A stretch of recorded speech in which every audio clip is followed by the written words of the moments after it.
Shalom, salam sejahtera Bapak Ibu, saudara-saudari yang dikasihi Tuhan Yesus Kristus. Marilah kita mempersiapkan hati dan pikiran kita pada hari ini untuk mendengarkan firman Tuhan. Kita berdoa. Kasih karunia dan damai sejahtera dari Allah Bapa Tuhan kita dan dari anaknya Tuhan Yesus Kristus menyertai kamu sekalian. Amin. Firman Tuhan yang akan kita renungkan pada hari ini tertulis di dalam Injil Matius pasal 26 ayat 38. Lalu katanya kepada mereka, "Hatiku sangat sedih, seperti mau mati rasanya. Tinggallah di sini dan berjaga-jagalah dengan aku." Demikianlah firman Tuhan. Bapak, Ibu, saudara-saudari yang dikasihi Tuhan Yesus Kristus, Nats hari ini merupakan bagian dari peristiwa di mana Tuhan Yesus membawa murid-muridnya ke Taman Getsemane ketika dia akan berdoa. Ada suatu perintah yang disampaikan Yesus kepada muridnya, yaitu untuk berjaga-jaga dan tinggal bersamanya. Tentu ada suatu kondisi yang begitu berat yang dihadapi oleh Yesus pada waktu itu, karena waktunya akan tiba di mana Yesus akan ditangkap dan disalibkan. Yesus berdoa untuk menyerahkan dirinya kepada Bapa, tetapi murid-muridnya tertidur. Sampai 3 kali Yesus membangunkan mereka. Pergumulan yang begitu berat dihadapi Yesus. Dia tahu bahwa sebentar lagi dia akan mengalami penderitaan yang hebat demi menebus dosa manusia dan menyelamatkannya. Karena begitu beratnya beban itu, Yesus berkata, "Hatiku sangat sedih, seperti mau mati rasanya." Dan dalam doanya pun Yesus berseru, seandainya cawan itu dapat berlalu, namun demikian kehendak Bapalah yang jadi.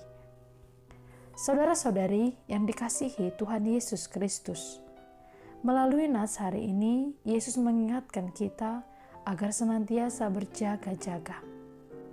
Kita tidak bisa menghindari pergumulan dan penderitaan dalam hidup ini.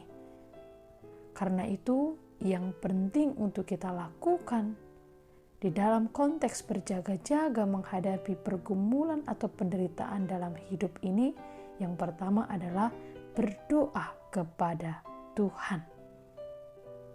Berdoa ketika kita menghadapi beban pergumulan penderitaan, dan harus percaya bahwa Tuhan akan menolong kita.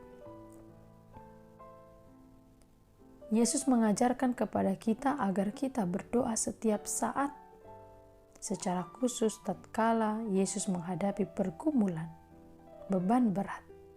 Ini pun menjadi suatu teladan bagi hidup kita. Namun yang kedua, kita diminta untuk berjaga-jaga. Artinya kita harus senantiasa hidup dalam firman Allah. Ada begitu banyak pergumulan dan penderitaan di dunia ini, dan berbagai macam godaan dan rayuan si jahat yang kelihatannya begitu menyenangkan. Itu sebabnya kita harus menjaga sikap, menjaga perilaku, menjaga hati dan pikiran kita.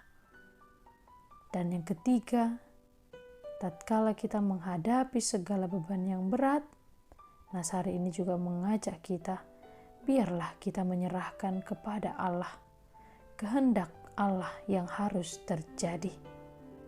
Kita boleh meminta kepada Allah, tetapi ingat bahwa kehendak Allah yang harus terjadi. Hendaklah dalam kehidupan kita selalu bersandarkan pada kehendak Allah. Dan kita harus percaya bahwa Allah akan menyertai dan menolong orang yang percaya kepadanya. Dia akan menyediakan mahkota kehidupan bagi orang-orang yang menang dalam pencobaan. Saudara yang dikasihi, berdoa dan senantiasa berjaga-jagalah. Amin. Kita berdoa. Tuhan Allah yang bertahta di dalam surga, hari ini kami mengucapkan syukur kepadamu karena firman-Mu telah kami dengarkan. Biarlah kami berjaga-jaga. Biarlah kami senantiasa tinggal di dalam Tuhan. Biarlah kami senantiasa dapat untuk mempersembahkan diri kami yang terbaik bagi Tuhan. Apapun yang dapat kami persembahkan, kiranya hati kami terdorong dan tergerak untuk melakukannya. Firman-Mu hari ini juga mengajarkan kami untuk senantiasa menjaga pikiran, perkataan, perilaku kami yang sesuai dengan kehendak Tuhan. Ya Allah Bapa, kasihanilah kami hari ini. Apapun yang sedang kami kerjakan, kami percaya Engkau akan melindungi kami. Saudara-saudari kami yang sedang bergumul, berbeban berat, berduka cita, atau bahkan saudara-saudari kami yang sedang sakit terbaring lemah, kiranya Tuhan memberi kesembuhan. Terima kasih ya Tuhan, terpujilah nama-Mu. Dalam Kristus Yesus kami berdoa dan mengucap syukur. Anugerah dari Tuhan kita Yesus Kristus, kasih setia dari Allah Bapa, dan persekutuan dengan Roh Kudus menyertai kamu sekalian. Amin. Selamat beraktivitas saudara-saudari yang dikasihi Tuhan Yesus Kristus. Salam sehat, Tuhan memberkati.